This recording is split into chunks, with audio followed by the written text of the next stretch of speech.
Hello everyone, welcome to teaching diary. আজকের নতুন class general studies সংক্রান্ত।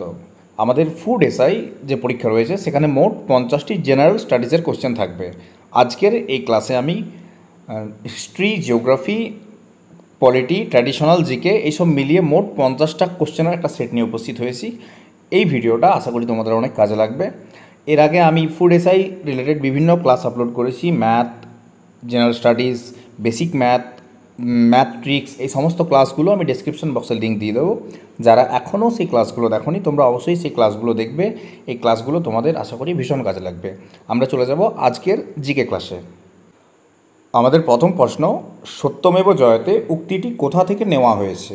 তো সত্যমেব জয়তে যে বিখ্যাত উক্তিটি রয়েছে সেটি মুন্ডক উপনিষদ বা মুন্ডক উপনিষদ থেকে নেওয়া হয়েছে। পরের প্রশ্ন, ভারতের প্রথম ঐতিহাসিক গ্রন্থ। তো ভারতের প্রথম ঐতিহাসিক গ্রন্থের নাম হলো রাজতরঙ্গিনী। এটি কার লেখা? এটি কলহনের লেখা। এই বই থেকে আমরা কাশ্মীরের ইতিহাস সম্বন্ধে জানতে পারি। কলহনের রাজতরঙ্গিনী। পরের প্রশ্ন, আমেরিকা উপকূলে ক্রান্তীয় ঘূর্ণিঝড় কী নামে পরিচিত? তো এর সঠিক উত্তর টর্নেডো।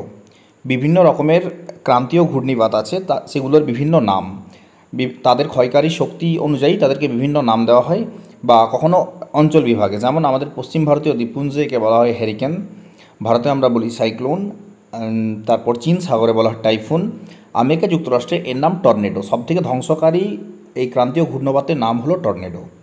পরের প্রশ্ন রয়েছে, ভারতের নীলগিরি, আরাবল্লী, পূর্বঘাট এবং পশ্চিমঘাট এগুলো কী জাতীয় পর্বত? তো এগুলো হলো ক্ষয়জাত পর্বত।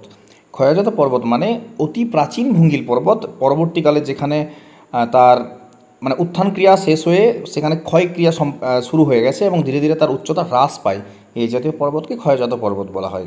তো ভারতের এই পর্বতগুলো ক্ষয়জাত পর্বতের উদাহরণ। তার পরের প্রশ্ন রয়েছে, ভারতের বৃহত্তম নোনা জলের হ্রদ। তো ভারতের বৃহত্তম নোনা জলের হ্রদ হবে উড়িষ্যার চিল্কা হ্রদ। তারপর রয়েছে, ভারতের উচ্চতম জলপ্রপাতের নাম কি? ভারতের উচ্চতম জলপ্রপাতের নাম হলো কুঞ্চিকল। এটি কোন নদীর তীরে অবস্থিত? এটি বরাহি নদীর তীরে। এই রিলেটেড জিকে আমি বিভিন্ন শর্ট সেকশনে অলরেডি আপলোড করেছি, তোমরা সেখানে চেক করবে, বিভিন্ন ম্যাথ ট্রিক এবং জিকে শর্ট ট্রিক তোমরা সেখান থেকে জানতে পারবে। পরের প্রশ্ন, ভারতের বৃহত্তম তামার খনির নাম কি বা কোথায় অবস্থিত? ভারতের বৃহত্তম যে তামার খনি রয়েছে সেটি রাজস্থানের খেত্রিতে অবস্থিত। তারপর আছে, রাউরকেল্লা লৌহ ইস্পাত কারখানা নির্মিত হয়েছে। রাউরকেল্লা যে লৌহ ইস্পাত কারখানা রয়েছে সেটি জার্মানির কোলাবোরেশনে, অর্থাৎ জার্মানির সঙ্গে সহযোগে গড়ে উঠেছিল। যেমন আমাদের দুর্গাপুর ডিএসপি কারখানা আছে বা বার্নপুর ইস্কো আছে, বিভিন্ন কারখানাগুলো বিভিন্ন বিদেশি কোম্পানির সহযোগিতায় গড়ে উঠেছিল। একইভাবে রাউরকেল্লা লৌহ ইস্পাত কারখানা গড়ে উঠেছিল জার্মানির সহযোগে। তারপরে প্রশ্ন, ফারাক্কা বাঁধ নির্মিত হয়েছে কত সালে? 1975। ফারাক্কা বাঁধ কোথায়? না আমাদের পশ্চিমবঙ্গের মুর্শিদাবাদ এবং মালদা দুটি জেলার বর্ডারে রয়েছে এই ফারাক্কা বাঁধ। ভাগীরথী হুগলি নদী বা যাকে আমরা গঙ্গা নদী, এই গঙ্গা নদীর উপর নির্মিত হয়েছে বিশাল আকার এই বাঁধ। পরের প্রশ্ন আছে, AITUC all India trade union Congress কত সালে প্রতিষ্ঠিত হয়? 1920 সালে। তারপরের প্রশ্ন, মোহালি স্টেডিয়াম আমরা জানি একটা বিখ্যাত ক্রিকেট স্টেডিয়াম, এটি পাঞ্জাবে অবস্থিত। তারপর আছে, ভোটদানের অধিকার সংবিধানের কোন ধারায় আছে? সংবিধানের 326 নম্বর ধারায় আছে, খুব ইম্পর্ট্যান্ট একটা কোশ্চেন। তারপর, প্রেইরি তৃণভূমি অঞ্চল কোথায় অবস্থিত? প্রেইরি তৃণভূমি অঞ্চল অবস্থিত উত্তর আমেরিকায়। আরেকটা আছে পম্পাস কোথায় অবস্থিত? দক্ষিণ আমেরিকায়। এই প্রেইরি তৃণভূমিকে কি বলা হয়? এই প্রেইরি তৃণভূমিকে বলা হয় রুটির ঝুড়ি বলা হয় প্রেইরি তৃণভূমিকে।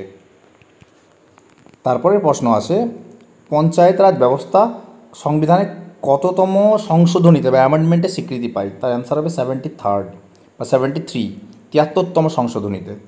তারপরে প্রশ্ন, কারখানা বা খনিতে নিযুক্ত হওয়ার ন্যূনতম বয়স? তার উত্তর হলো 14 বছর। পরের প্রশ্ন, পৃথিবীর উচ্চতম মালভূমির নাম কি? পৃথিবীর উচ্চতম মালভূমি হলো পামির মালভূমি। একে বলা হয় রুপ অব দ্য ওয়ার্ল্ড বা পৃথিবীর ছাদ বলা হয়। এটি তিব্বত বা চীন তিব্বত সীমান্তে অবস্থিত। পরের প্রশ্ন আছে, ভারতের সংবিধানের সর্ববৃহৎ উৎস। তো ভারতের সংবিধানের সর্ববৃহৎ উৎস হলো ভারত শাসন আইন। কত খ্রিস্টাব্দে? 1935 খ্রিস্টাব্দের পিটের ভারত শাসন আইন। তারপরের প্রশ্ন, ভারতের দীর্ঘতম হিমবাহের নাম কি? উত্তর হবে সিয়াচেন হিমবাহ। এই সিয়াচেন হিমবাহ কোথায় অবস্থিত? এটি কারাকোরাম পর্বতে অবস্থিত। মনে রাখবে সিয়াচেন অলরেডি অলসো ভারতের হাইয়েস্ট ব্যাটেল ফিল্ড। তারপরে প্রশ্ন গরবা, গরবা কোন রাজ্যের নৃত্য? গরবা হলো গুজরাটের নৃত্যকলা। তারপর হচ্ছে অলকানন্দা এবং মন্দাকিনী, অলকানন্দা এবং মন্দাকিনী নদীর সঙ্গমের কী নাম? রুদ্রপ্রয়াগ।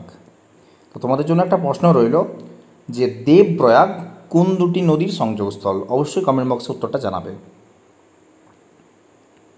পরের প্রশ্ন, কর্কট সংক্রান্তি কাকে বলা হয়? কর্কট সংক্রান্তি বলা হয় 21শে জুন তারিখটিকে। আর 22শে ডিসেম্বর কি বলা হয়? চারটে ডেট তোমাদেরকে মনে রাখতে হবে, একটা 21শে মার্চ, 23শে সেপ্টেম্বর, একটা 21শে জুন, 22শে ডিসেম্বর। 21শে জুন হলো কর্কট সংক্রান্তি, আর 22শে ডিসেম্বর হলো মকর সংক্রান্তি। 21শে মার্চ মহাবিষুব এবং 23শে সেপ্টেম্বর জলবিষুব। তারপরের প্রশ্ন আছে, ব্রিটিশরা প্রথম বাণিজ্য কুঠি নির্মাণ করেছেন কোথায়? সুরাট।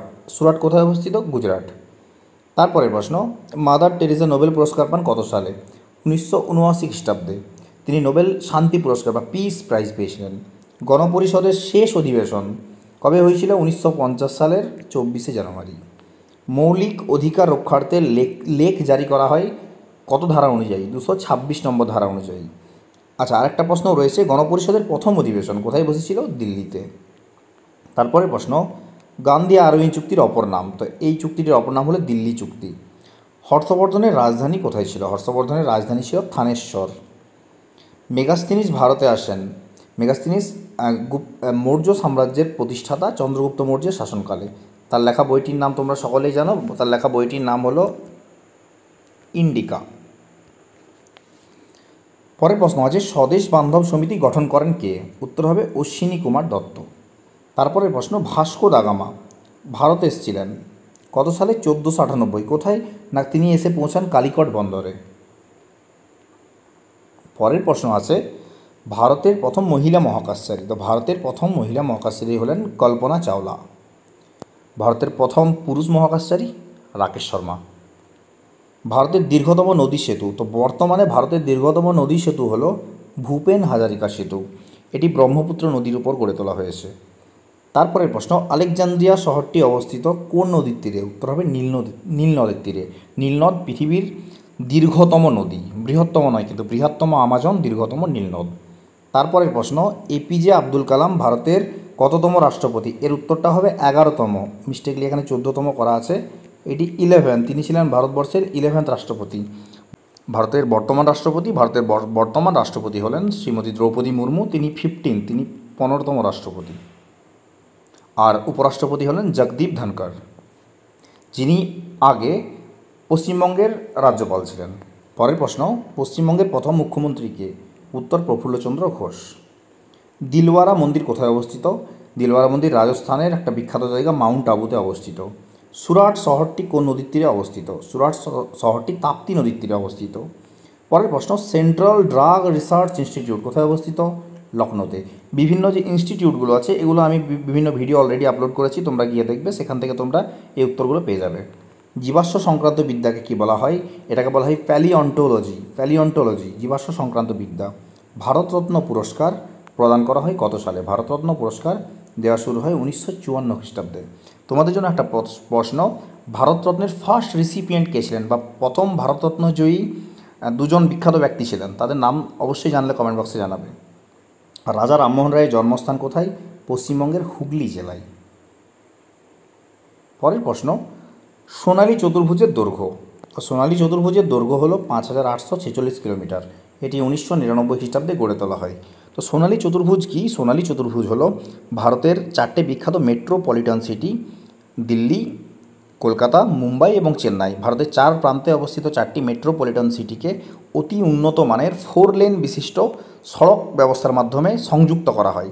এই পদ্ধতিটিকে বলা হয়, বা এই যে পরিকল্পনা, এটাকেই বলা হয় সোনালী চতুর্ভুজ বা গোল্ডেন কোয়াড্রিল্যাটারাল।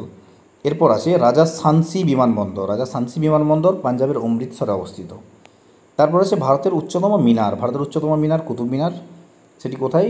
এই দিল্লিতে, 234 ফুট। মানস অভয়ারণ্য কোথায় অবস্থিত? অসমের মানস অভয়ারণ্য। ভারতের সবচেয়ে শীতলতম স্থান দ্রাস, খুব ইম্পর্ট্যান্ট। ভারতের সবচেয়ে শীতলতম স্থান দ্রাস, এটি কোথায় অবস্থিত? এটি লাদাখে অবস্থিত।